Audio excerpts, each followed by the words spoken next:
Assalamualaikum warahmatullahi wabarakatuh. Perkenalkan, nama saya Muhammad Farhan Habib dari SMP Al-Hikmah Surabaya.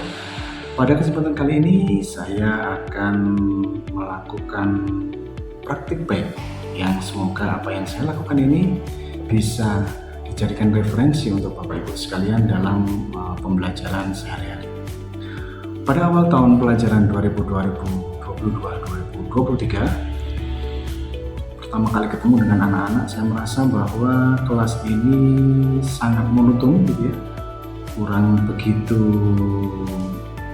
dinamis. Anak-anak cenderung menunggu apa yang disampaikan oleh guru-guru, tidak ada inisiatif untuk belajar secara mandiri, padahal infrastruktur yang tersedia di sekolah kami cukup lengkap, mulai dari infrastruktur untuk mengakses bahan belajar daring maupun luring. Kalau untuk bahan belajar luring, kami memiliki perpustakaan yang cukup memadai dengan berbagai koleksi buku yang lengkap. Anak-anak diberikan kesempatan untuk mengakses seluas-luasnya di jam pelajaran maupun di luar jam pelajaran. Nah,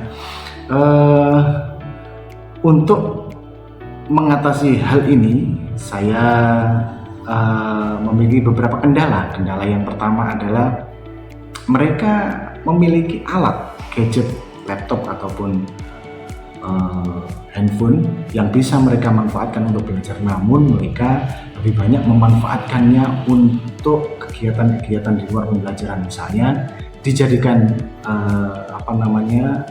dia mengakses game atau hiburan dan lain sebagainya.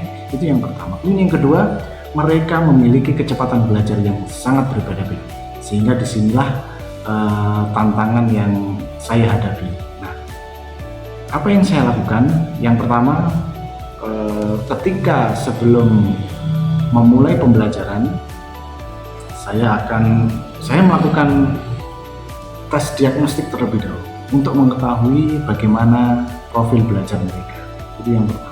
Kemudian yang kedua, saya berkonsultasi, berdiskusi dengan guru BK di sekolah kami. Kebetulan ada guru BK khusus untuk kelas 7 ini. Jadi saya ingin melihat profil belajar mereka, catatan-catatan yang ada di BK. Di situ saya temukan bahwa dalam kelas yang saya ajar ini memiliki profil belajar atau kecenderungan belajar yang berbeda-beda. Ada 3 kelompok di situ oleh BK mengelompokkan, yaitu ada gaya belajar visual, auditory, dan kinestetik. Itu bekal yang pertama. Kemudian yang selanjutnya, saya melihat hasil tes akademik di mana mereka memiliki kecepatan belajar yang berbeda-beda. Ada yang kelompok yang cepat, ada yang memang sedang, ada yang memang perlu dorongan dari teman-temannya. Nah, kemudian setelah itu, dari hasil informasi yang saya peroleh dari guru BK, hasil tes akademis dan lain sebagainya, serta saya mencoba untuk berdiskusi dengan wali kelas, maka saya mencoba untuk membuat aktivitas yang berbasis LCMS. Tujuannya adalah dengan menyusun aktivitas-aktivitas di LCMS, anak-anak akan mempunyai waktu untuk mengakses sumber belajar secara lengkap dan dapat dipertanggungjawabkan. Pada awal pertama kali masuk, saya melakukan brainstorming pada anak-anak. Saya tanya kepada mereka, bagaimana belajar kalian ketika di SD yang lalu? Apa yang paling kalian sukai pada saat belajar? Kemudian kalau di rumah bagaimana belajar kalian? Nah, setelah itu mereka menjawab, maka dihasilkanlah sebuah kesimpulan bahwa ketika mereka belajar, kondisi lingkungan yang kurang kondusif. Nah, jadi seperti itu. Kemudian setelah brainstorming, baru kemudian anak-anak saya kelompokkan menjadi 3 kelompok tadi berdasarkan informasi dari BK. Yang pertama saya kelompokkan menjadi kelompok visual, auditory, dan kinestetik.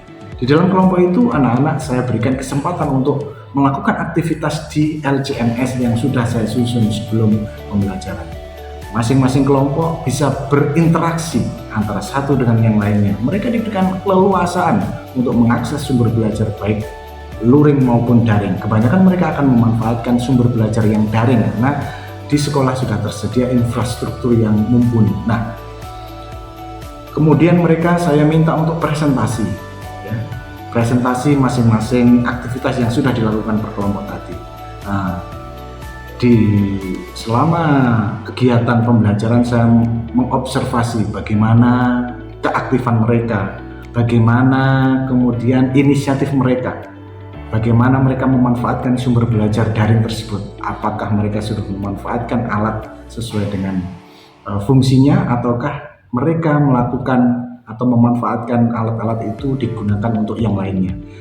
Nah, nampaknya setelah selesai pembelajaran, saya bisa menyimpulkan bahwa ketika pembelajaran anak-anak sangat antusias, mereka berdiskusi dengan temannya, timbul inisiatif-inisiatif, mereka berani bertanya kepada temannya. Ketika dia tidak tahu jawaban sesuatu atau apa yang harus dilakukan, mereka langsung browsing berdasarkan aktivitas yang sudah tersusun di LCMS.